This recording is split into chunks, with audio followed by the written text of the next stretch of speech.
সুপ্রভাত আমার প্রিয় শ্রোতা বন্ধুরা, আশা করি আপনারা ভালোই আছেন। আমি পামেলা, আমার চ্যানেল গল্পের ডালি বাই পামেলাতে আপনাদের সকলকে স্বাগত জানাচ্ছি। গতকাল থেকে আমি পড়ছি কিশোর কর্নেল সমগ্র থেকে নেওয়া একটি রহস্য গল্প, লেখক সৈয়দ মুস্তাফা সিরাজ। গল্পটির নাম আলেকজান্ডারের বাটুল। এর আগেও আমি কিশোর কর্নেল সমগ্র থেকে একটি রহস্য গল্প পড়েছিলাম, তার নাম অলক্ষ্মীর গয়না। আপনারা যারা শোনেননি, আমার কর্নেলের প্লে লিস্টে গেলে সেটা শুনতে পারবেন এবং প্লে লিস্টের লিঙ্ক ও আমার চ্যানেল লিঙ্ক ডেসক্রিপশান বক্সে দেওয়া রয়েছে। এই গল্পটা যদি আপনাদের ভালো লাগে তাহলে দয়া করে একটা লাইক দেবেন। এছাড়া শেয়ার, কমেন্ট ও সাবস্ক্রাইব করে আমার পাশে থাকবেন নতুন নতুন গল্প পাওয়ার জন্যে, এবং পাশে থাকা বেল আইকন অবশ্যই প্রেস করে রাখবেন। তাহলে চলুন গল্পের আসরে চলে যাচ্ছি। আজকে আপনাদের গল্পের শেষ পর্বটা পড়ে শোনাচ্ছি। আলেকজান্ডারের বাটুল, অধ্যায় 4। শ্রীনগর থেকে লাদাখের রাজধানী লে দূরত্ব 434 কিলোমিটার। সোনমার্গ নামে একটা জায়গা থেকে রাস্তার দুই ধারে দৃশ্য বদলাতে শুরু করেছিল। ফুলে ফুলে ঢাকা মাঠ, দূরে সাদা তুষারে ঢাকা পর্বত শ্রেণী। রাস্তা ক্রমশ এঁকে বেঁকে চড়াইয়ে উঠেছিল, তারপর পাহাড়ের রাজ্য। পিলে চমকানো বাঁকের নিচে অতল খাদ দেখে মাথা ঘুরে যাচ্ছিল। আর কি অদ্ভুত গড়নের সমস্ত পাহাড়! কত রকম তাদের রং, সোনালি, খয়েরি, কালো, কোনটা নীল। দিগন্তে যেন আদিম যুগের সব অতিকায় ডাইনোসর দাঁড়িয়ে রয়েছে। কোনো পাহাড়ের গড়ন বেটে, কোনোটা যেন দৈত্যের মতো, কোনোটার মাথায় সেকালের ভাঙাচোরা দুর্গ, নিচে পর্যন্ত পাথর ছড়ানো। বৌদ্ধ মন্দির গুম্ফাও দেখতে পাচ্ছিলাম। হলদে রঙের আলখাল্লাধারী বৌদ্ধ ধর্মগুরু লামাদেরও দেখতে পাচ্ছিলাম। দুপুরে লেতে পৌঁছে বাস থেকে আমরা নেমেছিলুম। তখন ছদ্মবেশ অবশ্য ধরিনি।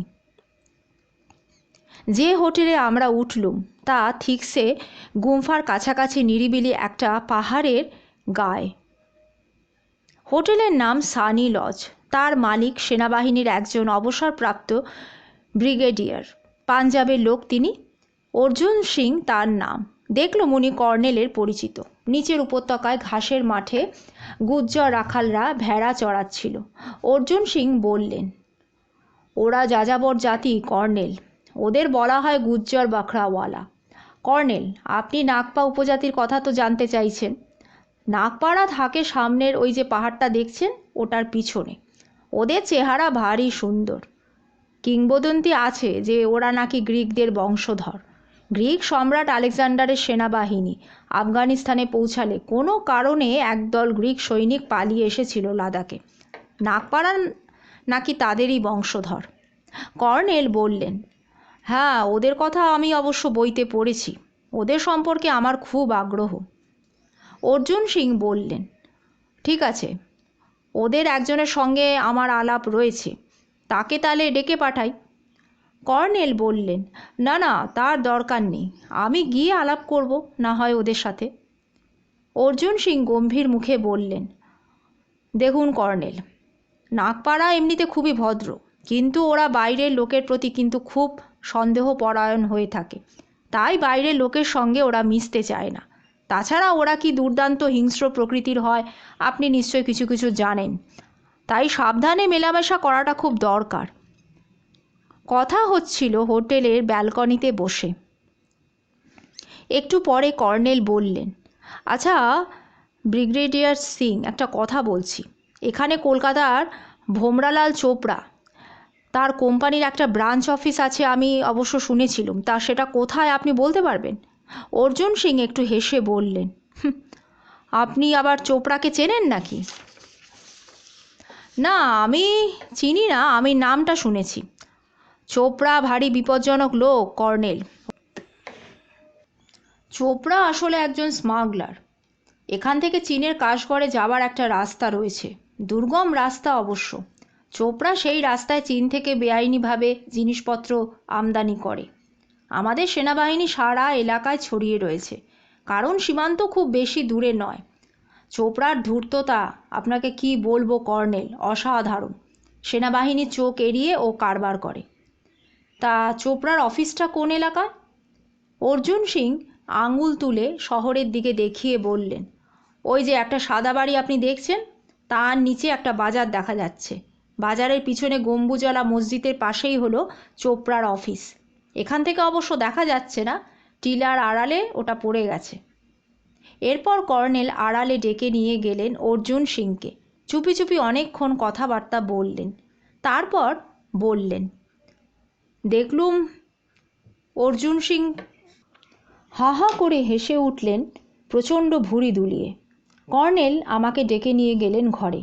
তারপর বললেন, জয়ন্ত, এই বেলা বিশ্রাম করা যাক, সন্ধ্যার মুখে আমরা বেরুব। তখন কিন্তু আমি মুশকিল আসান পীর, আর তুমি হলে আমার চেলা। আমি ঘাবড়ে গিয়ে বললুম, তা কর্নেল, ছদ্মবেশ না ধরলে কি নয়? কর্নেল একটু হেসে শুধু বললেন, জয়ন্ত, জসমিন দেশে যদাচার। ব্রিগেডিয়ার অর্জুন সিং বিকেল গড়িয়ে আমাদের ঘরে এলেন। চাপা গলায় তিনি বললেন, কর্নেল, খবর নিয়েছি চোপড়া এসেছে দিন 4 আগে। কর্নেল বললেন, আমাদের পোশাক পরা শেষ হলে আমরা কিন্তু বেরুব। করিডোর দিয়ে এগিয়ে পিছনের দিকে নেমে যাওয়ার একটা সিঁড়ি রয়েছে, ওদিকটা নির্জন, আপনারা নিশ্চিন্তে বেরোতে পারবেন। আর ওদিকের একটা দরজা আমি খুলে রাখছি, নামবার সময় কিন্তু ভেজিয়ে দিয়ে যাবেন। বলে অর্জুন সিং চলে গেলেন। কর্নেল দরজা এঁটে দিয়ে সুটকেস খুলে বললেন, চিতপুরে দাস অ্যান্ড কোম্পানি যাত্রা থিয়েটারে পোশাক ভাড়া দেয়, এগুলো তাদের কাছ থেকে আমি জোগাড় করেছি। ডার্লিং, তোমার তো দাড়ি নেই, অতএব নকল দাড়ি কিন্তু তোমাকে পরতে হবে। মুখ আর 2 হাতে চামড়া একটু ময়লা দেখানোর দরকার। ঠিক আছে, আমি পেন্টও নিয়ে এসেছি, কোনো চিন্তা নেই, তুমি শুধু মেখে নাও। আশা করি তুমি কখনো থিয়েটারে নেমেছো, অসুবিধা হলে আমি তোমাকে সাহায্য করব। কিছুক্ষণ পরে সাজগোজ শেষ করে যখন আয়নার সামনে দাঁড়ালুম, না পারলুম নিজেকে চিনতে, না পারলুম কর্নেলকে চিনতে। দুজনের পরনে দুটো কালো আলখাল্লা, মাথায় নোংরা রঙিন কাপড়ের পাগড়ি, গলায় ইয়া মোটা রঙিন পাথরের মালা। কর্নেলের হাতে একটা হাতলওয়ালা ধূপদানি আর প্রকাণ্ড একটা কালো চামর। আমার হাতে একটা মস্ত বড় লোহার চিমটে, চিমটে আংটা পরানো রয়েছে অনেকগুলো।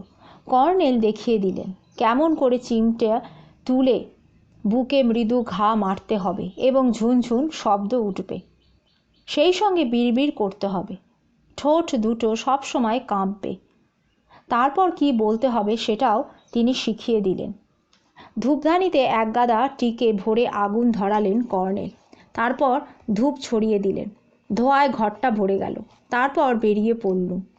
হোটেলের পিছনে খাড়া পাহাড়, খাঁজকাটা গা দিয়ে নিচের রাস্তায় নামলুম যখন, তখন সন্ধে হয়ে আসছে।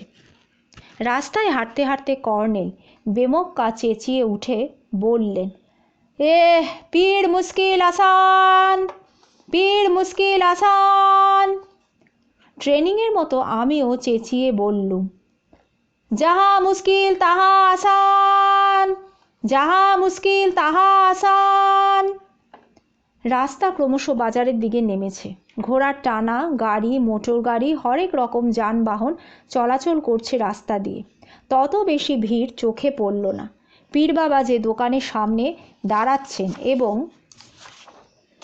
ওই বুলি দিয়ে হাঁক দিচ্ছেন, সেই দোকানের লোক এসে ধূপধানির তলার দিকে বাটির মতন গোল পাত্রটাতে ঠকাস ঠকাস করে পয়সা ফেলছে।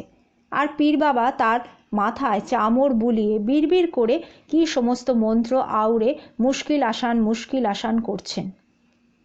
কর্নেল ঠিকই বলেছিলেন, প্রচুর মুসলিম এদেশে বাস করে। গম্বুজওয়ালা মসজিদের সামনে ধাপবন্দি সিঁড়িতে আমরা যখন বসলুম, তখন ধাপের নিচে ভিড় জমে গেল। মসজিদ থেকে প্রার্থনা করে দলে দলে মুসলিম বেরিয়ে এলো। তারাও ভিড় করে দাঁড়ালো। পীর বাবা সমানে হাঁক দিচ্ছেন, আমি পাল্টা চেঁচিয়ে উঠছি। আর চোখে আমি দেখলুম বাঁ পাশে রাস্তার ধারে একটা বাড়ির মাথায় সাইনবোর্ডে লেখা রয়েছে, চোপড়া অ্যান্ড কোম্পানি, অফিস এখন বন্ধ। দোতলার ঘরগুলোতে আলো জ্বলছে। পীর বাবার ধূপধানির তলাকার বাটিটা পয়সায় ভরে গেল। তারপর ভিড় ক্রমশ কমতে লাগলো। মনে হলো খুব সকাল সকাল এখানকার লোকেরা খেয়ে দিয়ে শুয়ে পড়ে। একদল লোক আবার প্রার্থনার জন্যে মসজিদে ঢুকলো এবং কিছুক্ষণ পরে বেরিয়েও এলো। পীর বাবা আর তার চেলা দেওয়ালে হেলান দিয়ে বসে রয়েছে, আর কেউ আশীর্বাদ নিতে আসছে না। রাত 8টা বাজে। মসজিদের ভেতরে ঘড়ির বাজনা শুনে বুঝলুম সেটা। এবার কোত্থেকে দুটো রাস্তার কুকুর এসে আমাদের বেজায় ধমকাতে শুরু করলো। কিছুতেই ওদের তাড়ানো গেল না। তখন হঠাৎ পীর বাবা গলা চড়িয়ে বলে উঠলেন, বেটা বাটুল কো নিকালো, মার দো দোনো কুত্তো কো। আমি অবাক হয়ে তাকাচ্ছি। পীর বাবা ফের জোর গলায় ধমক দিয়ে বললেন, কাহা তেরা বাটুল, হাম তুমকো জো বাটুল দিয়া কাহা রাখা তুম।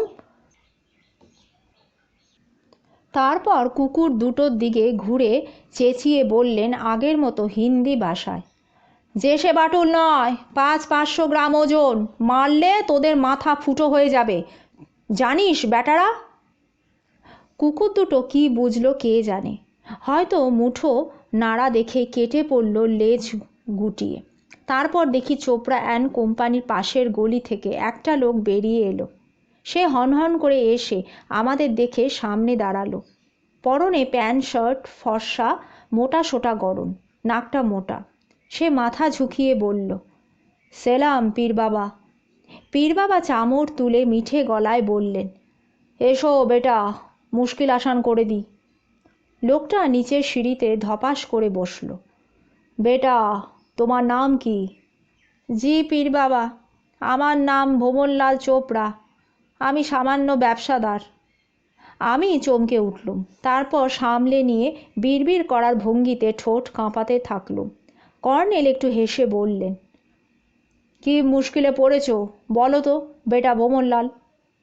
ভোমনলাল এদিক ওদিক তাকিয়ে চাপা গলায় বলল, পীর বাবা, আমার ঘরের বারান্দায় দাঁড়িয়ে আমি দেখছিলুম আপনি কত লোকের মুশকিল আসান করছেন, তাই আপনার কাছে এলুম। বাবা, আমি বড্ড মুশকিলে পড়েছি, কিন্তু এখানে রাস্তার ধারে সে সমস্ত কথা খুলে বলা যাবে না। আপনি যদি দয়া করে আমার ঘরে পায়ের ধুলো দেন তাহলে খুব ভালো হয়। পীর বাবা উঠে দাঁড়ালেন। ঠিক হে বেটা, চলো। আমার অস্বস্তি হচ্ছিল। ধূর্ত চোপড়া নিশ্চয় ঘরের ভেতর উজ্জ্বল আলোয় আমাদের ছদ্মবেশ ধরে ফেলবে। কর্নেল কাজটা ঠিক করছেন না। কর্নেল দেখলুম দিব্যি হেঁটে চলেছেন ওর পিছনে। পাশের সরু গলিতে ঢুকে একটা দরজা, তারপর সিঁড়ি। ওপরে গিয়ে একটা ঘরে আমাদের বসালো চোপড়া, তারপর দরজাটা বন্ধ করে দিল। পীরবেশী কর্নেল মিষ্টি হেসে বললেন, এবার বলো বেটা, কি মুশকিলে তুমি পড়েছ। অমনি প্যান্টের পকেট থেকে পিস্তল বের করে বলল, টু শব্দ করলে মরবে। কই বাটুলটা বের করো, চটপট, নইলে কিন্তু খুলি উড়িয়ে দেব দুজনের। বের করো, বের করো। হকচকিয়ে গিয়েছিলুম চোপড়ার কাণ্ড দেখে। লোকটা দেখছি সত্যি খুনে প্রকৃতির। ইচ্ছে করলো এই 2.5 ফুট লম্বা ও ভারী লোহার চিমটেটা দিয়ে ওর পিস্তল ধরা হাতটাকে গুড়িয়ে দিই। কিন্তু কর্নেল ততক্ষণে মুখে প্রচণ্ড ভয় ফুটিয়ে ধূপ করে বসে পড়েছেন। তারপর হাউমাউ করে বললেন, দিচ্ছি বাবা, আগে আগে তোমার এই সাংঘাতিক জিনিসটা বাবা সরাও, সরাও বাবা। বলে আমার দিকে ঘুরলেন। বেটা তুম ভি ব্যাঠ যাও। তখন আমিও করুণ ও ভীত মুখে ওর ভঙ্গিতে হাঁটু দুমড়ে হাসন করে বসলুম। চোপড়ার এক হাতে পিস্তল, অন্য হাতটা বাড়িয়ে রয়েছে। কর্নেল তার আলখাল্লার ভেতর থেকে সত্যি একটা বাটুল বের করলেন, ঠিক যেমনটি বেণী মাধব ওকে রাখতে দিয়েছেন, ঠিক তেমনটি। উদ্বিগ্ন হয়ে আমি ভাবলুম, বেণী মাধবের বাটুলটাই কি শয়তান চোপড়াকে কর্নেল দিয়ে দিচ্ছেন। চোপড়া খপ করে বাটুলটা কেড়ে নিয়ে ঘুরিয়ে ফিরিয়ে নেড়ে চেড়ে দেখল। গায়ের ওপরকার খোদাই করা নকশা ও লেখাজোকাও দেখল। দেখে বলল, এই বেটা ফকির, কোথায় পেলে এই জিনিস? কর্নেল বললেন, নাগপাদের বস্তির কাছে একটা পাহাড়ি গুহায় কুড়িয়ে পেয়েছি বাবা। তা তুই ওখানে মরতে গেছিলিস কেন? ওটাই যে আমার ডেরা বাবা। কর্নেল মিষ্টি হাসলেন, তারপর আবার বললেন। তারপর চোখ দুটো ধুরন্ধর লোকের মতন একটু টিপে চাপা গলায় ফের বললেন, মাসখানেক আগে তোমার মতন এক বড়া আদমিকে এরকমই একটা জিনিস আমি দিয়েছিলাম, কিন্তু সে তোমার মতো পিস্তল কিন্তু বার করেনি। তাকে খুশি হয়ে আমি দিয়েছিলাম। জিনিসটা হচ্ছে খুব পয়মন্ত, ঘরে থাকলে মুশকিল আসান হয়। তারপরে চোপড়ার চোখ দুটো উজ্জ্বল হয়ে উঠল। বলল, তা তুই আর কাউকে দিয়েছিস নাকি? কর্নেল বললেন, আহা, বলতে দাও সে কথা। পয়মন্ত জিনিসটা পেয়ে লোকটার কপাল ফিরে গিয়েছিল। কিছুদিন পরে এসে বলল যে জিনিসটা হারিয়ে ফেলেছে, আর একটা যদি দিই তার খুব উপকার হয়। তা তুই আবার তাকে দিলি? হ্যাঁ বাবা, গুহার ভেতর খুঁজলে এই জিনিস অনেক পাওয়া যায়। চোপড়া পিস্তল পকেটে ভরে বলল, নাগপাড়া তোকে থাকতে দেয় ওদের এলাকায় না? শুনেছি ওরা খুব দুর্ধর্ষ প্রকৃতির মানুষ, বাইরের লোককে ওদের এলাকায় যেতেই দেয় না। কর্নেল হেসে বললেন, বাবা, আমি তো খোদার ফকির, পীর মুশকিল আসানের আমি চেলা, আমাকে নাগপাড়া কিছুই বলে না। চোপড়া বাটুলটা আবার ভালো করে দেখে নিয়ে বলল, এই বেটা ফকির, জিনিসটার জন্যে তোকে আমি 2 টাকা দিচ্ছি। আর শোন, এই জিনিস আমার আরও চাই, তোকে আমি আরও টাকা দেব। তোর ডেরায় আমায় নিয়ে চল। কর্নেল আতকে ওঠার ভঙ্গি করে বললেন, সর্বনাশ, কি বলছো তুমি বাবা? নাগপাড়া যদি টের পায় তাহলে আমাকে আর আমার চেলাকে, এই তো আমার চেলাকে দেখছো, দুজনকেই মেরে ফেলবে। না বাবা, একটু ধৈর্য ধরো, আমি কাল সকালে তোমাকে আরও কয়েকটা এনে দেব, তুমি ভেবো না। চোপড়া ক্রূর চাউনিতে একবার কর্নেলের দিকে আর একবার আমার দিকে তাকালো, তারপর বলল, হুম, একদম চালাকি নয়, আজ রাতেই আমার চাই। নে ওঠ, ওঠ শিগগিরি ওঠ। কর্নেল আরও আতকে ওঠার ভঙ্গি করে বললেন, কথা শোনো বাবা, নাগপা বস্তিতে সাংঘাতিক একপাল কুকুর রয়েছে, তারা রাত জেগে পাহারা দেয়। আমাদের দুজনকে তারা কিছু বলবে না, কিন্তু তোমাকে বাবা তাদের হাত থেকে কিন্তু বাঁচাতে পারবো না। চোপড়া ফের পিস্তল বের করে বলল, তবে রে বেটা ফকির, তুই আমার সঙ্গে চালাকি করছিস না? এই, নাগপা বস্তি কোথায় আমি সেটা জানি না বুঝি? ওরা থাকে উপত্যকা সমতলে, পাহাড় টাহাড় ওদের বস্তি থেকে খানিকটা দূরে। বস্তি দিয়ে গেলে তবে তো কুকুরের পাল্লায় পড়ব। আমরা ঘুরপথে যাব। নে ওঠ, শিগগিরি ওঠ। আমি মনে মনে ঘাবড়ে গেলুম। কর্নেলের মুখটাও গম্ভীর দেখলুম। চোপড়া পিস্তলটা ওর পাগড়িতে ঠেকাতেই উনি উঠে দাঁড়ালেন। ধুরন্ধর চোপড়া হঠাৎ আমার দিকে ঘুরে বলল, এই বেটা ফকিরের চেলা, তুই এখানে থাক। ফকির বুড়ো যদি আমাকে কোথাও বেমক্কা ফেলে কেটে পড়ে, তুই কিন্তু জামিন রইলি। গুহাটা দেখে এসে তবে তোকে আমি ছেড়ে দেব। আর ফকির বুড়ো যদি আমাকে ঠকায়, তাহলে তোর পরিণাম কি হবে তুই আগেই ভেবে রাখ। এই বুড়ো দেখে যাক, তাহলে আমাকে ও ঠকাবে না। বলে সে শীষ দিল 3 বার। অমনি অন্য পাশের একটা দরজা ঠেলে যে বেরিয়ে এলো, তাকে দেখে প্রচণ্ড চমকে উঠলুম। গোয়েন্দা প্রবর তাহলে ঠিকই আঁচ করেছিলেন। কালো বিভৎস চেহারার একটা শিম্পাঞ্জি ঘরে ঢুকলো। কুতকুতে চোখে আমাদের দেখতে দেখতে বিকট ভঙ্গিতে হাসবার মতো করে দাঁত বের করল।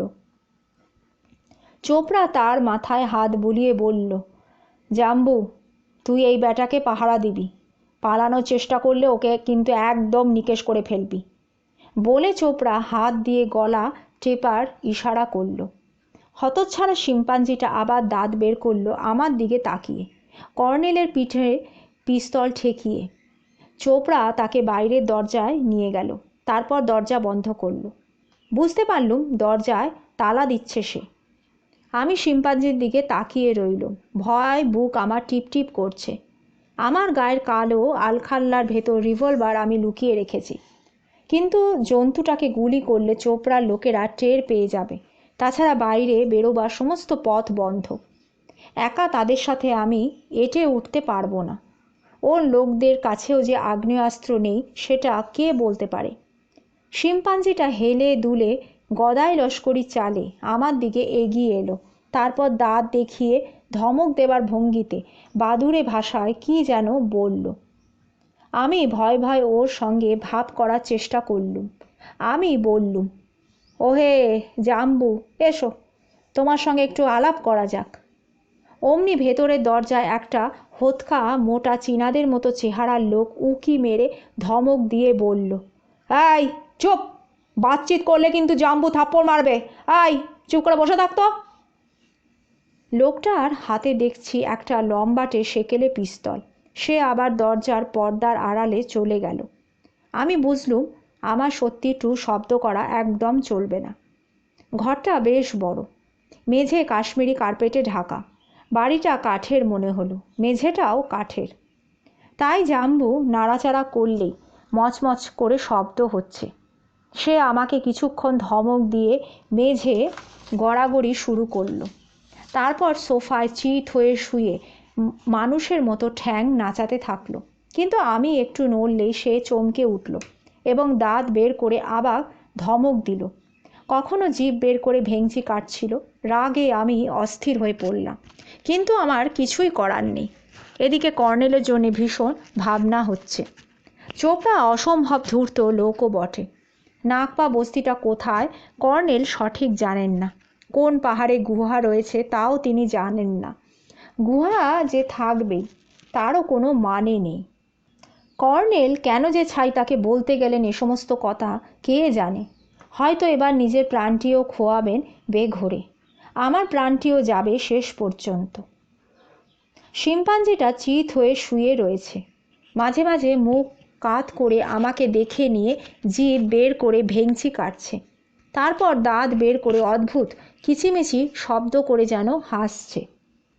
আমার আর সহ্য হলো না। ফের সে জিভ বের করে ভেঙচি কাটলে আমিও জিভ দেখিয়ে ভেঙচি কাটলুম। তখন সে তড়াক করে উঠে বসলো। তারপর হেলে দুলে এগিয়ে এলো। ভয় বুক শুকিয়ে গেল আমার। মরিয়া হয়ে আলখাল্লার ভেতরে হাত ভরে রিভলভার আমি বের করব ভাবছি। সে লম্বাটে হাত বাড়িয়ে আমার দুটো কান মুলে দিল। রাগে দুঃখে আমি গর্জে উঠে বললুম, তবে রে হতচ্ছাড়া। সেই সময় দরজার পর্দা তুলে সেই লোকটা ধমক দিল, ওই তুই আবার চেঁচাচ্ছিস, কি হলো না তোর? আমি বললুম, উফ জাম্বু আমার কাল মুলে দিচ্ছে, তুমি দেখছো না ভাই, আমার কানগুলো ব্যথা করছে। লোকটা হ্যাঁ হ্যাঁ করে হাসলো। তারপর বলল, বেশ করেছে বেশ করেছে, ওই তুই নড়াচড়া করছিস কেন রে? কান দুটো আমার জ্বালা করছিল, রক্ত বেরোচ্ছে কিনা কে জানে। জাম্বু এবার আমার সামনে মেঝেতে চিত হয়ে শুলো এবং চার হাত পা তুলে স্থির হয়ে রইল। লোকটা আবার আড়ালে চলে গেল। সময় আমার কাটছিল না। কর্নেলের সাথে এতকাল কত সাংঘাতিক অ্যাডভেঞ্চারে গেছি, কিন্তু এমন বিপদে আমি কখনো পড়িনি। কর্নেলের বার্ধক্যজনিত বুদ্ধি বিভ্রম ছাড়া একে আমি কি বলবো। কেন যে যেচে এমন করে বাঘের মুখে গলা বাড়িয়ে দিতে এলেন কে জানে। শিম্পাঞ্জিটা সম্ভবত ঘুমিয়ে পড়েছে, চোখ বুজে হাত পা তেমনি উপরে তুলে রেখেছে। ঘুমোচ্ছে বদমাস খুনে বাদরটা। হঠাৎ দরজায় প্রায় নিঃশব্দে পাল্লাটা খুলে গেল। কর্নেলকে আমি দেখতে পেলুম। সেই পীর বাবার পোশাকটা পরনে, পাগড়ি নেই মাথায়। স্বপ্ন নয় তো?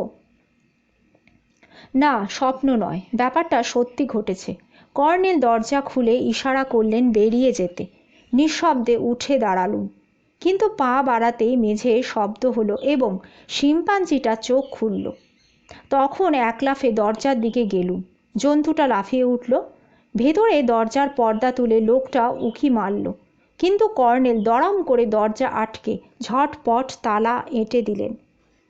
ইন্টারলকিং সিস্টেমের দরজা আটকে গেল। তারপর দুজনে সিঁড়ি বেয়ে নিচে নেমে গেলুম। তারপর আরেকটা দরজা পেরিয়ে গলিতে, গলি থেকে রাস্তায়। অধ্যায় 5। হোটেলে আমাদের ঘরে ঢুকে কর্নেল হাসতে হাসতে বললেন, চোপড়া এখনও পাহাড়ের চাতালে পড়ে রয়েছে জয়ন্ত। শীতটা সে এতক্ষণে হাড়ে হাড়ে টেরও পাচ্ছে। যেটুকুনি গরম পড়ে সন্ধ্যার পর থেকে তা চাপা দিতে ঠান্ডা হিম সাংঘাতিক একটা হাওয়া আসে উত্তর পূর্ব দিক থেকে। আর রাত যত বাড়ে ঠান্ডার দাপট তত বাড়ে।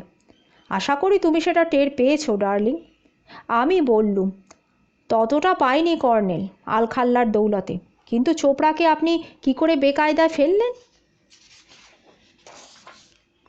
কর্নেল বললেন, ওকে নিয়ে এই হোটেলের পাশ দিয়ে গেছি, বুঝলে। ঢাল বেয়ে নেমে বাদিকে একটা পাহাড়ের চাতালে উঠেছি। তারপর আচমকা ধূপদানিটা ওর পিস্তল ধরা হাতের ওপর প্রচণ্ড জোরে মেরেছি। পিস্তলটা খাদে গিয়ে পড়ল। তখন ওকে জাপটে ধরে কুপোকাত করতে আমার অবশ্য দেরি হয়নি। পিঠমোড়া করে বেঁধে ফেলেছিলাম পাগড়ি দিয়ে। পাগড়িটা যে এত কাজে লাগবে সেটা ভাবতে পারিনি। 10 হাত লম্বা পাগড়ি, জয়ন্ত। আষ্টে পিষ্টে বেঁধে ফেলে ওর পকেট থেকে চাবি নিয়ে দৌড়ে গেছি। যাকগে, তুমি একটা কাজ করো, আলখাল্লাটা তুমি ছেড়ে ফেলো। রাত 10টা তো প্রায় বাজে। আলখাল্লা ছেড়ে রাতের পোশাক পরে আমি বললুম, তা সেই বাটুলটার কি হলো কর্নেল? কর্নেল মিটিমিটি হেসে বললেন, ওটা তো নকল বাটুল, জয়ন্ত। মসজিদে সিঁড়িতে বসে থাকার সময় দুটো কুকুর এসে পড়ায় আমার বুদ্ধিটা খুলে গিয়েছিল। নইলে আমার উদ্দেশ্য ছিল যে সারা রাত ওখান থেকে চোপড়ার অফিসের দিকে আমি লক্ষ্য রাখব। না, আর কথা নয় জয়ন্ত, একটু ঘুমোনো যাক। বিছানায় শুয়ে আলো নিভিয়ে আমি বললুম, তাহলে তো কর্নেল বোঝা যাচ্ছে যে ওই সমস্ত বাটুল একটা দুটো নয়, আরও থাকতে পারে। মানে গ্রিক দেহরক্ষীদের কাছেও নিছক অস্ত্র হিসাবে ওগুলো কি ছিল না? সম্রাটের বাটুল কিংবা তার বাবা ফিলিপের বাটুল অ্যাস্টিডোনা তো নিয়েই গেছিল। কর্নেল ঘুম জড়ানো গলায় পাশের বিছানা থেকে বললেন, ফিলিপের বাটুল চোপড়া কোনো হিরে পায়নি। সে ওর কথাবার্তা শুনেই কিন্তু আমি বুঝতে পেরেছি। সারা পথ ওর সঙ্গে কথা বলে আমি এর আভাস পেয়েছি।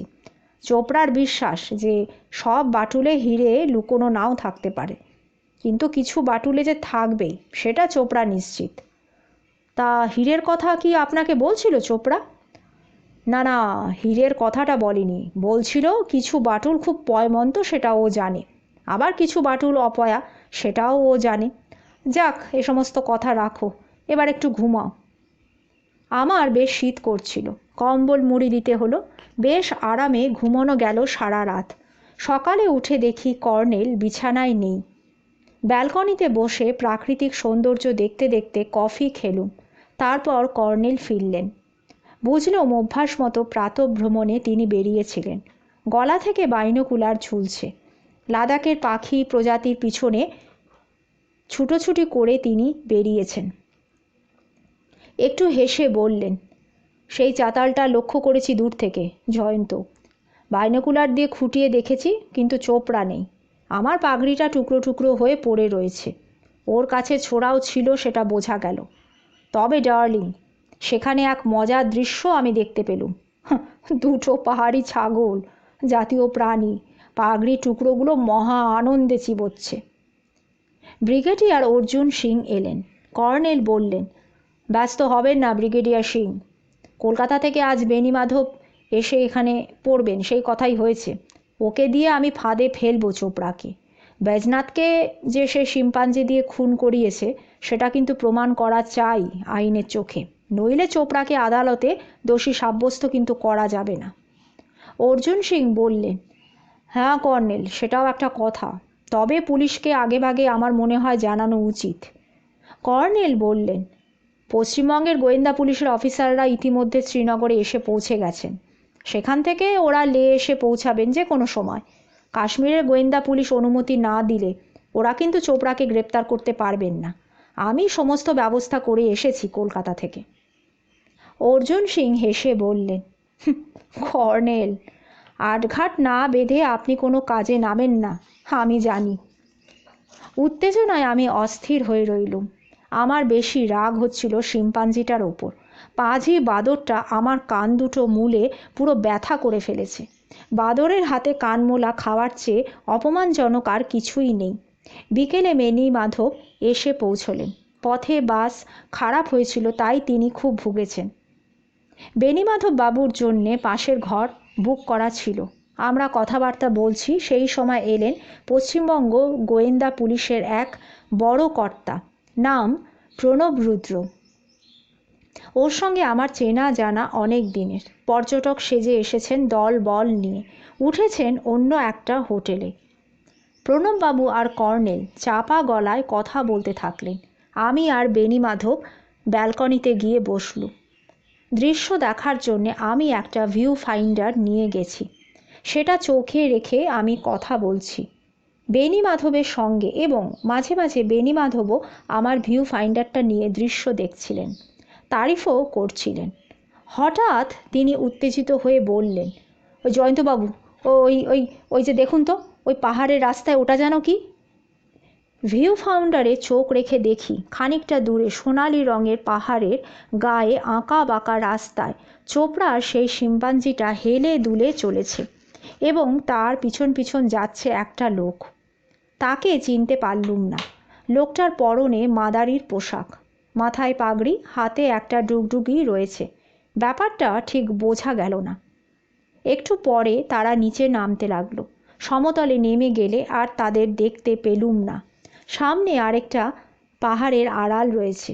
কর্নেলকে তক্ষুনি ডেকে ব্যাপারটা জানিয়ে দিলুম। কর্নেল বললেন, হ্যাঁ জয়ন্ত, ওদিকে নাকপা বস্তি আছে সেটা শুনেছি। চোপড়ার উদ্দেশ্য অবশ্য ঠিক বোঝা যাচ্ছে না। যাই হোক বেণীমাধব বাবু, আপনি আর দেরি করবেন না, চোপড়ার অফিসে আপনি চলে যান। বেণীমাধব উঠে দাঁড়িয়ে বললেন, আপনাকে দেখে চোপড়া নিশ্চয়ই অবাক হবে কর্নেল। আপনি বলবেন যে এতকাল বৈজনাথের সঙ্গে কারবার করেছেন। বৈজনাথই বলেছিল যে নাকপা বস্তির ওদিকে একটা পাহাড়ের গুহায় বাটুল কুড়িয়ে পেয়েছে। এখন বৈজনাথ নেই, তাই আপনি চোপড়ার সাহায্য চাইছেন। কাজে আরও বাটুল উদ্ধার করতে পারলে দুজনে আধা আধি ভাগ করে নেবেন। বেণীমাধব বাবু চিন্তিত মুখে বেরিয়ে গেলেন। কর্নেল ও প্রণব রুদ্র বেরুলেন তার মিনিট 10 পরে। কর্নেল আমাকে হোটেলে থাকতে বলে গিয়েছিলেন। চুপচাপ একা বসে থাকতে আমার খুব খারাপ লাগছিল। বিকেলে ঝলমলে রোদে বাইরের অপূর্ব দৃশ্য দেখা যাচ্ছিল। এইভাবে কাহাতক বসে থাকা যায়? কর্নেলের নির্দেশ মানতে আমার একদম ইচ্ছা করছিল না। শেষ পর্যন্ত বেরিয়ে পড়লুম। হোটেলের নিচের রাস্তায় হাঁটতে হাঁটতে বেশ খানিকটা এগিয়ে যেতেই ডান দিকের উপত্যকায় একটা বস্তি আমার চোখে পড়ল। ওটাই কি নাকপা বস্তি? পাহাড়ের ঢালে সবুজ ঘাসে একজন গুজ্জর রাখাল ভেড়া চড়াচ্ছিল। তাকে হিন্দিতে জিজ্ঞাসা করতে সে ভাঙা ভাঙা হিন্দিতে বলল, ওটাই নাকপা বস্তি। মাথায় কি একটা খেয়াল চাপলো। সোজা ঢাল বেয়ে আমি নামতে শুরু করলুম। নিচের উপত্যকায় পৌঁছে কিছু দূর এগিয়ে একটা খাল আমি দেখতে পেলুম। স্বচ্ছ জল বয়ে যাচ্ছে। খালের ধারে উইলো আর পপলার গাছের জঙ্গল। খালের বুকে অজস্র পাথর। পা রেখে রেখে সাবধানে ওপারে চলে গেলুম। জঙ্গলের পর ফাঁকা ঘাসের জমিতে যেই গেছি, একটা সাদা কুকুর দৌড়ে এলো। শীষ দিতেই সে থেমে গেল। তার কাছে এগোবো কিনা সেটা আমি ভাবছিলাম। একটা কম বয়সী মেয়ে, মাথায় স্কার্ফ জড়ানো, পরনে সুন্দর রঙিন ঘাগরা। একটা প্রকাণ্ড পাথরের আড়াল থেকে বেরিয়ে আমাকে দেখে ফ্যালফ্যাল করে তাকিয়ে রইল। অপূর্ব সুন্দর চেহারা মেয়েটার, ফর্সা রং, বড়জোর বছর 10 বয়স। কুকুরটা ছুটে গিয়ে তার কোলে উঠল। আমি একটু হেসে হিন্দিতে জিজ্ঞাসা করলুম, তোমার নাম কি? মেয়েটা হাসলো একটু, কিন্তু কিছু বলল না। পকেট হাতড়ে ভাগ্যিস কয়েকটা চকলেট আমি পেয়ে গেলুম। কাল আসার পথে আমি কিনেছিলুম সোনমার্গে। গলা আমার শুকিয়ে যাচ্ছিল বারবার। কাহাতক জল খাওয়া যায়, তাই চকলেট চুষছিলাম কর্নেলের পরামর্শে। এখন চকলেটগুলো কাজে লাগলো। মেয়েটা দ্বিধা না করে সেগুলো নিল। কুকুরটার মুখেও গুজে দিল একটা। তারপর ভাঙা ভাঙা হিন্দিতে বলল, তুমি কি এখানে বেড়াতে এসেছো? তুমি কোথায় থাকো? আমি বললুম, আমি কলকাতা থেকে আসছি। খুব সুন্দর তোমাদের দেশ। মেয়েটা মাথা দুলিয়ে বলল, আমার বাবা বলে কলকাতা আরও সুন্দর দেশ। তাই বুঝি? তা কি তোমার নাম? ওল্টি। ওল্টি? বাহ, বেশ সুন্দর নাম তো তোমার। ওন্টির সাথে কথা বলছি সেই সময়ে ওদিকে কোথায় একটা ডুগডুগি শব্দ শোনা গেল। ওন্টির কানে গেলে সে চঞ্চল হয়ে উঠে বলল, মাদারি খেলা দেখাতে এসেছে, আমি খেলা দেখব। সে কোল থেকে কুকুরটাকে নামিয়ে দিল। ওন্টি না বুঝলেও আমি বুঝতে পারছিলুম। কুকুরটা তার সহজাত বোধে টের পেয়েছে যে সে কাছাকাছি একটা বিপজ্জনক জন্তু দেখতে পেয়েছে। আমি বললুম, ওন্টি চলো, তোমার সাথে মাদারির খেলা দেখব। গাছপালার ফাঁকে পাথরের এবড়ো খেবড়ো ঘর বাড়ি দেখা যাচ্ছিল। নাগপাড়া গরিব মানুষ, তাতে কোনো সন্দেহ নেই। ওন্টির পিছন পিছন ঘরগুলোর কাছে যেতে একটা লোক বেরিয়ে এলো। সে সন্দেহজনক দৃষ্টিতে আমার দিকে তাকালো। ওন্টি তাকে দুর্বোধ্য ভাষায় কি একটা বলল। তখন সে হাসি মুখে আমাকে নমস্তে করল। ওন্টির কুকুরটা এগোতে চাইছিল না। লোকটা ভাঙা ভাঙা হিন্দিতে বলল, আপনি কলকাতা কা আদমি আছে শুনে খুব খুশি হলাম সাব। আমার ইচ্ছা আছে কলকাতা মে যাই, কিন্তু পয়সা কড়ি কোথায় পাবো বলেন। ঝটফট ওর সাথে ভাব আমি জমিয়ে ফেললুম। লোকটা ওন্টির বাবা, তার নাম হিস্টোফোন। এ নাম যে গ্রিক ভাষার একটা অপভ্রংশ তাতে কোনো ভুল নেই। বংশ পরম্পরা প্রায় 2500 বছর ধরে এই নাগপাড়া গ্রিক ভাষার একটা অপভ্রংশ উপভাষা ব্যবহার করে আসছে। হিস্টোফোন সামান্য লেখাপড়া জানে। তাকে কলকাতা নিয়ে যাব বলায় সে ভারী খুশি হয়ে আমাকে তার বাড়িতে নিয়ে গেল। ততক্ষণে ওন্টি মাদারের খেলা দেখতে উধাও হয়েছে। ঠেসাঠেসি পাথরের বাড়ি নিয়ে বস্তিটা দাঁড়িয়ে রয়েছে। বাড়িগুলোর অবস্থা জরাজীর্ণ এবং আকারে ছোট। একটা ইদারার কাছে ফাঁকা জায়গায় মাদারির খেলা দেখানো হচ্ছে। ভিড় করে লোকেরা দেখছে। বস্তির অসংখ্য কুকুর নিরাপদে তফাতে দাঁড়িয়ে বেদম গালাগালি করছে শিম্পাঞ্জিটাকে। হিস্টোফোন বলল, মাদারিরা ভালুক বা বাদুড় নিয়ে খেলা দেখাতে আসে, তবে এই মাদারিটাকে আগে কখনো দেখিনি। ওর এই জন্তুটা কি বলুন তো স্যার? ওটা একটা শিম্পাঞ্জি। হিস্টোফোন অবাক চোখে তাকিয়ে বলল, ওটা তো দেখতে খুবই বাজে আছে, ওর স্বভাবও নিশ্চয়ই ভালো নয়। আমি বললাম, তা তো নয়, শিম্পাঞ্জি বড় বিপজ্জনক বস্তু। হিস্টোফোন তারিফ করে বলল, তবু কেমন বোস মানিয়েছে আপনি দেখেন সাপ। একটু পরে সে আমাকে 1 কাপ কড়া চা এনে দিল। চা খেতে খেতে আমি দেখলুম খেলা শেষ করে মাদারি শিম্পাঞ্জিটাকে নিয়ে এদিকে এগিয়ে আসছে। ভয় হলো শিম্পাঞ্জিটা আমাকে চিনতে পারবে না তো। কিন্তু ওদের ঘিরে নিয়ে আসছে নাগপাদের নানা বয়সী মানুষের ভিড়। আমাকে মাদারি বা জাম্বু কেউ দেখতে পেল না ভিড়ের ভেতর থেকে। সেই সময় ওন্টি ফিরে এসে তার বাবাকে কি জানি একটা বলল। তারপর আমার দিকে তাকিয়ে মিষ্টি হাসল। হিস্টোফোন বলল, মাদারি আর জাম্বু আজ রাতে সোলোন নামে একজনের বাড়িতে আসবে। সোলোন ওকে নেমন্তন্ন করতে এসেছিল। আমি জিজ্ঞাসা করলাম, তা সোলোনকে? আমাদের সর্দারের ছেলে। এ বস্তিতে একমাত্র সোলোন আপনাদের কলকাতা গিয়েছিল। আপনি কিন্তু আমাকে কলকাতা নিয়ে যাবেন বলেছেন সাব। আমি তাকে আশ্বাস দিয়ে বললুম, হ্যাঁ, তোমাকে আমি নিয়ে যাব। তাহলে উঠি হিস্টোফোন। আসার সময় ওন্টিকে একটু আদর করে এলাম। ওর বাবা হিস্টোফোন আমাকে সেই খাল পর্যন্ত পৌঁছে দিতে এলো। তারপর চাপা গলায় বলল, সাব, আপনি যদি আমাকে কলকাতা দেখাতে নিয়ে যান তাহলে আপনাকে একটা সুন্দর জিনিস আমি উপহার দেব। জিনিসটা ওন্টি কুড়িয়ে পেয়েছিল। তা জিনিসটা কি হিস্টোফোন? একটা লোহার বল আছে, বলটার গায়ে ছবি আঁকা আছে। হিস্টোফোন এদিক ওদিক তাকিয়ে দেখে নিয়ে আবার ফিসফিস করে বলল, সাব, এই জিনিসের অনেক দাম আছে। 1 মাস আগে কলকাতায় একটা লোক এসেছিল বস্তিতে, তো সে আমাদের সর্দারকে বলেছিল লোহার বল কিনতে এসেছে। সর্দার খুব রেগে গেল। এসব লোহার বল নাকি দেবতাদের খেলার জিনিস। বস্তির অনেকে কুড়িয়ে পেয়ে ঘরে তুলে রেখেছে। কেউ প্রাণ গেলেও বেচবে না সাব, কারণ এ বল তো মানুষ তৈরি করেনি। দেবতা সেকালে সব তৈরি করেছিলেন খেলবেন বলে। খেলা হয়ে গেলে ছুঁড়ে ফেলেছেন। তো সাব, সর্দার কলকাতার লোকটাকে তাড়িয়ে দিয়েছিল বস্তি থেকে। আমি কান খাড়া করে শুনছিলুম। খুব চমকে উঠে আমি বললুম, তা সেই লোকটা কেমন করে জানলো লোহার বলের কথা? হিস্টোফোন আরও গলা চেপে বলল, আমার কলকাতা দেখার খুব ইচ্ছে ছিল বলে বলছি আপনাকে সাব, জেনেও আর কেউ জানতে না পারে। আহা, বলো না হিস্টোফোন, কেউ জানতে পারবে না। আমার খুড়ো রাষ্ট্রফানে এর মূলে রয়েছে। খুড়ো শহরের একটি হোটেলে কাজ করে, তো সেই লোকটার সঙ্গে তার আলাপ হয়েছিল। তাকে সঙ্গে করে একদিন বস্তিতে নিয়ে এসেছিল খুড়ো। তো ঘরের তাকে একটা এরকম লোহার বোল রাখা ছিল, সেটা দেখে লোকটা আগ্রহ প্রকাশ করলো।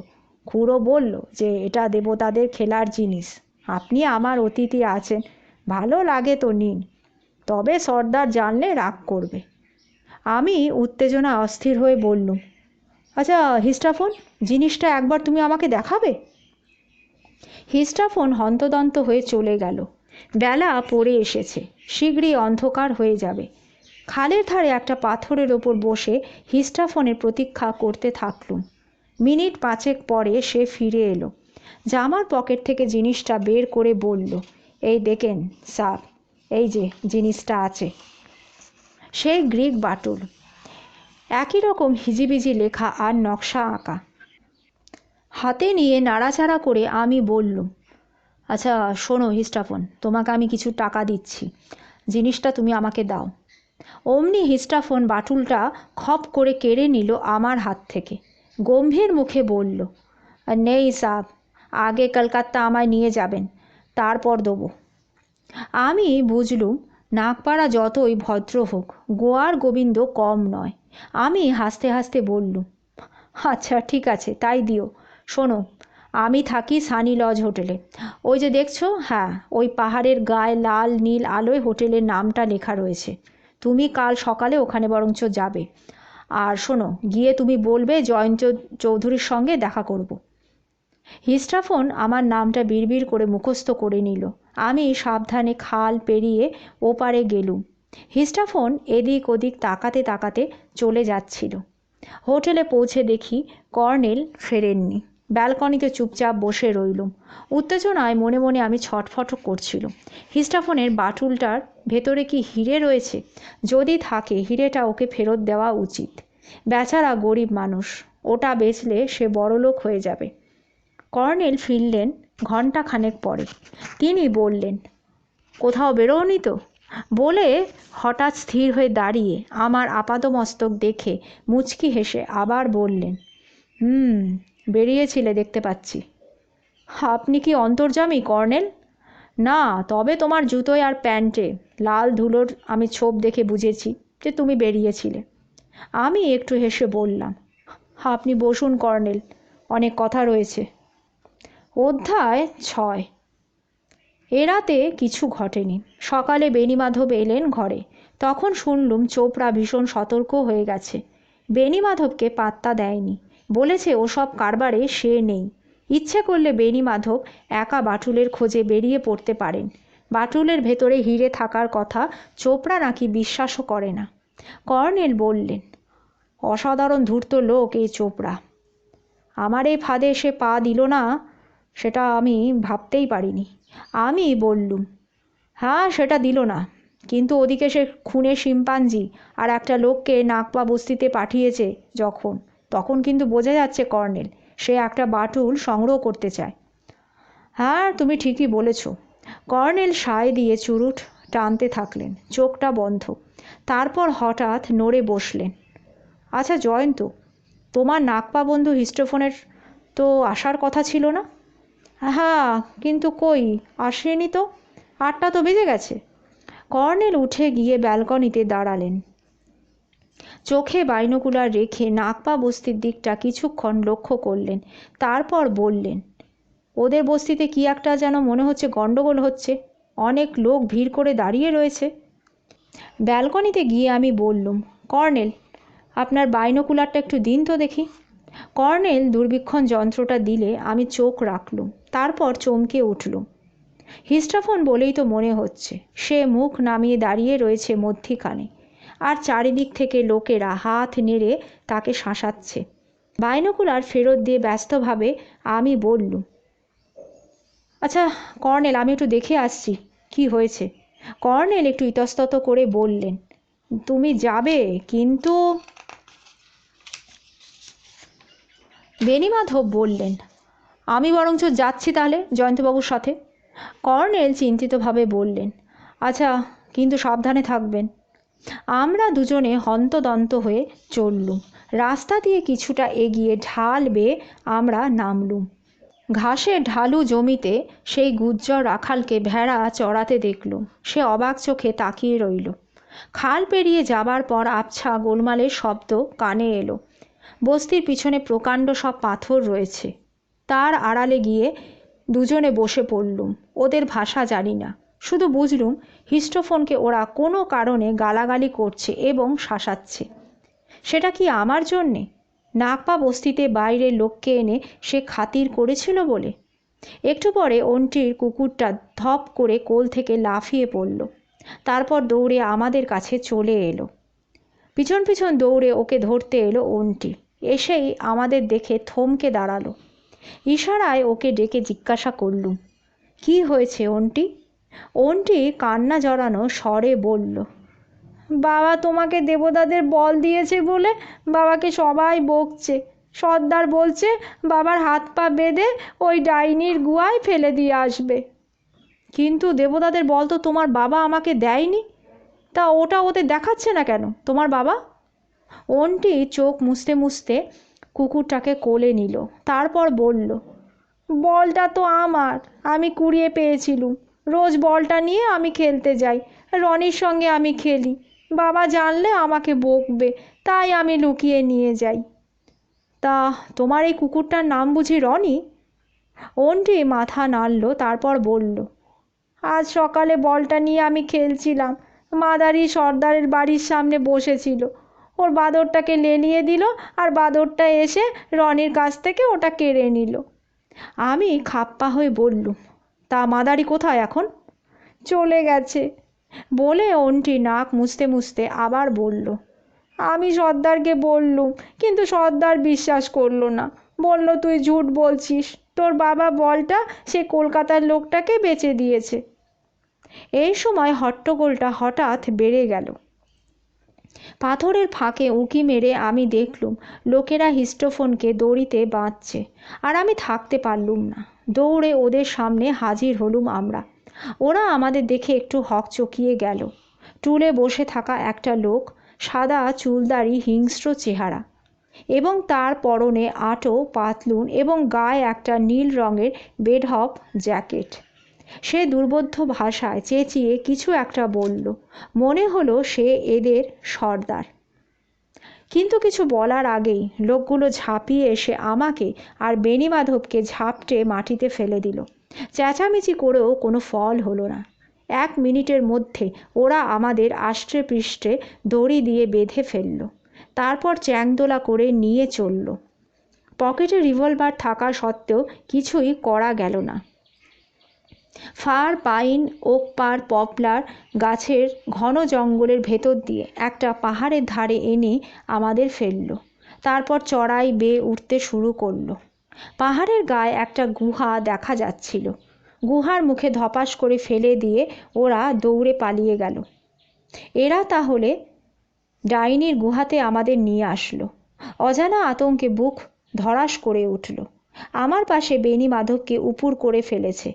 বেণীমাধব অনেক কষ্টে চিত হয়ে বললেন, ওফ জয়ন্তবাবু, কি বিপদে পড়া গেল বলুন তো। গুহার ভেতর দিকের অন্ধকার থম থম করছে। মুখ ঘুরিয়ে আমি দেখলুম এক রাশ হাড় গোড় আর কয়েকটা মরার খুলি পড়ে রয়েছে। আমি শিউরে উঠে বললুম, সর্বনাশ, এ তো গুহার ভেতর নিশ্চয়ই মানুষ কেউ জন্তু রয়েছে বেণীমাধববাবু। তারপর খসখস শব্দ শুনে বাদিকে ঘুরে আমি দেখলাম শুধু আমরা দুজন নই, বেচারা হিস্টোফোনকেও ফেলে দিয়ে গেছে আমাদের সাথে। হিস্টোফোন গুহার দেওয়ালে খাঁজ কাটা একটা পাথরের পায়ের দড়িটা জোরে ঘষছে।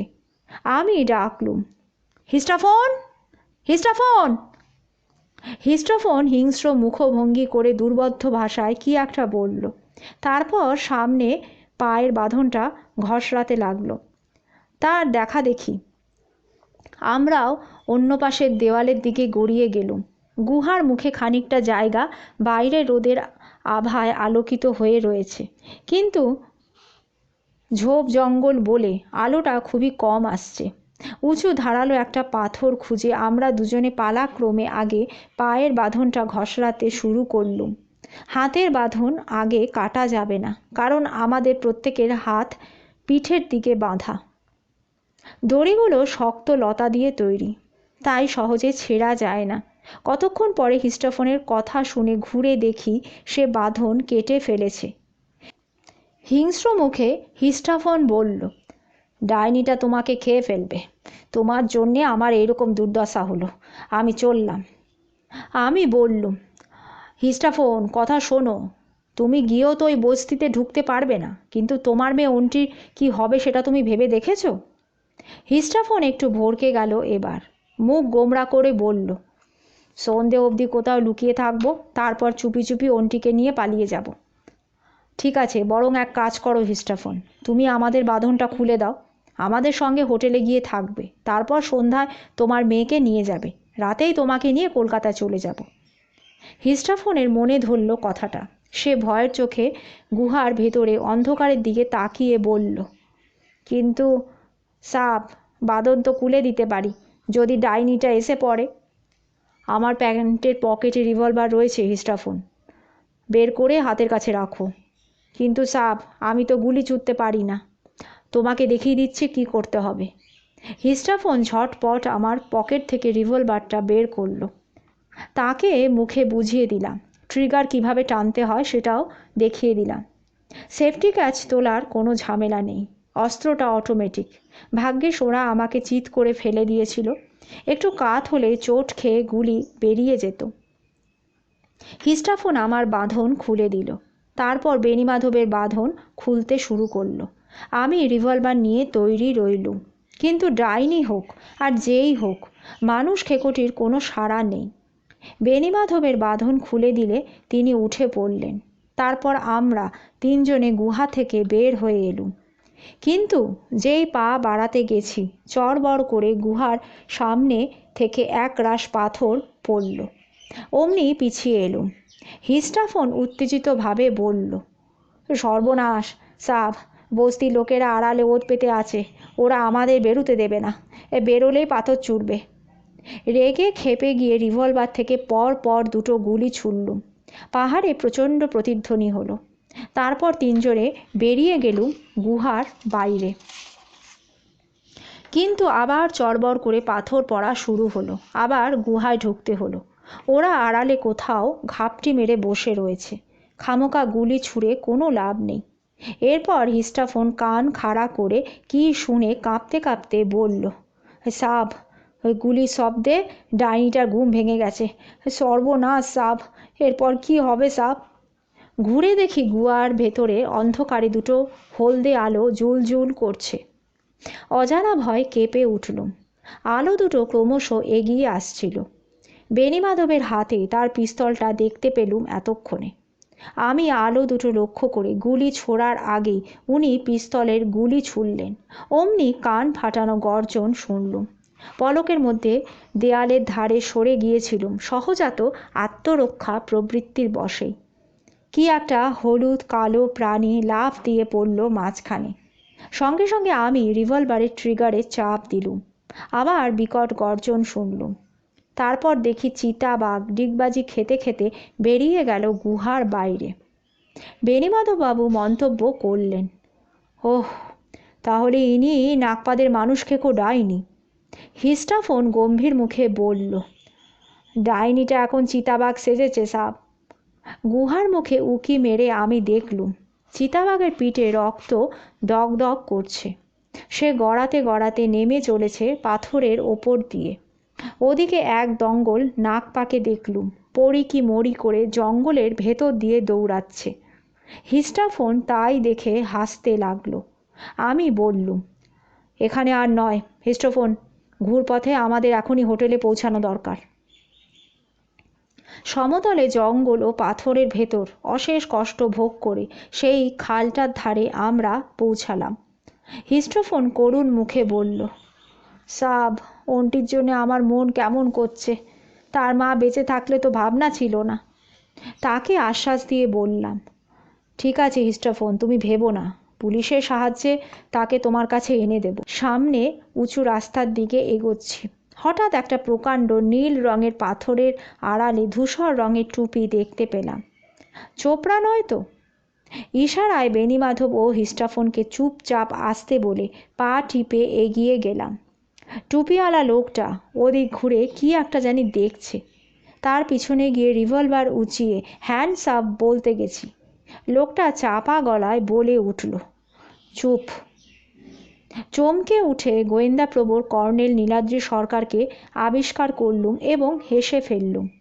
কর্নেল আঙুল দিয়ে পাথরের ওপাশে কিছু নির্দেশ করছিলেন।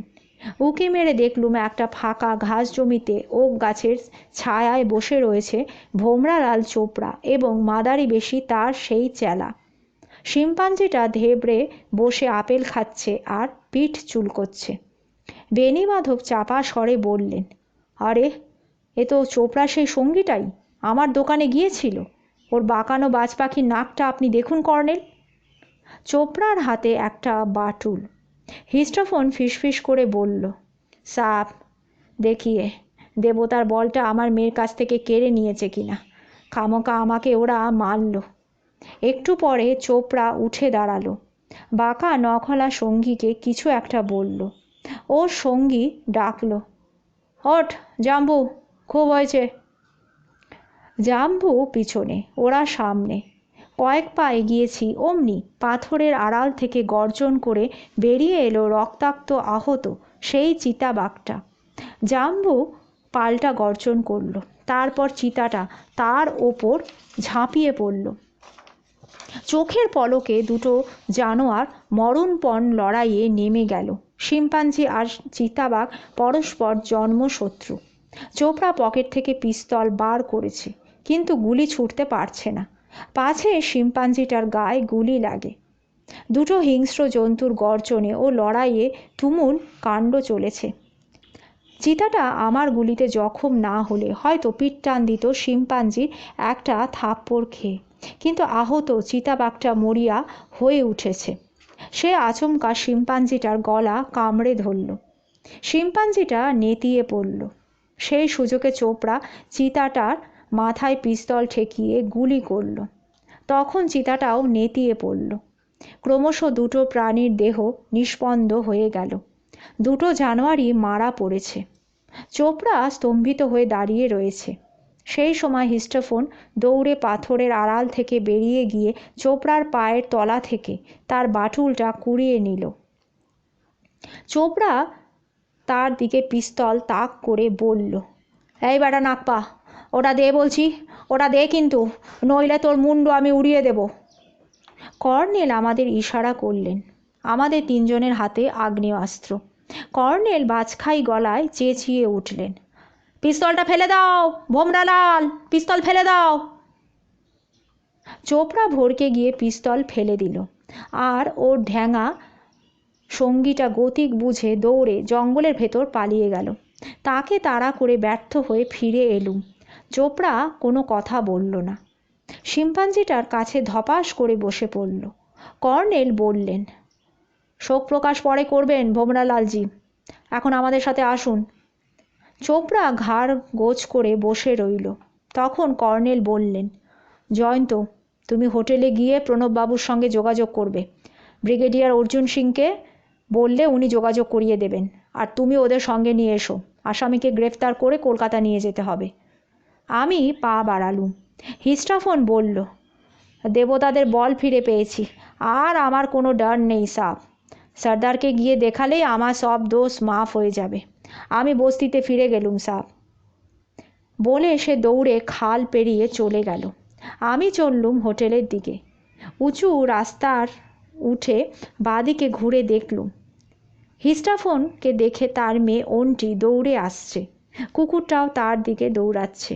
বস্তি থেকে দলে দলে লোকেরা বেরিয়ে অবাক হয়ে ওদের দেখছে। ডাইনির গুহা থেকে যে বেঁচে ফিরতে পেরেছে, এবং শুধু তাই নয়, দেবতার বল উদ্ধার করে নিয়ে গেছে, সম্ভবত বস্তিতে তার জন্যে ওদের সম্মান বেড়ে যাবে। বাবা মেয়ের উজ্জ্বল মুখ দূর থেকে রোজ ঝলমল করতে দেখে আমার মন আনন্দে ভরে গেল। কিন্তু হোটেলের কাছাকাছি পৌঁছেই ফিরতে হলো। ব্রিগেডিয়ার অর্জুন সিং আর প্রণব রুদ্র একদল পুলিশ নিয়ে এই দিকে হন্তদন্ত হয়ে এগিয়ে আসছেন। আমার প্রিয় শ্রোতা বন্ধুরা, আজকে এই গল্পটি শেষ করলাম। গল্পটি আপনারা শুনবেন এবং আগের পর্বটিও আপনারা ধৈর্য ধরে শুনবেন, আপনারা এনজয় করবেন। বিদায় নিচ্ছি, আবার কালকে আপনাদের সাথে দেখা হবে। নমস্কার।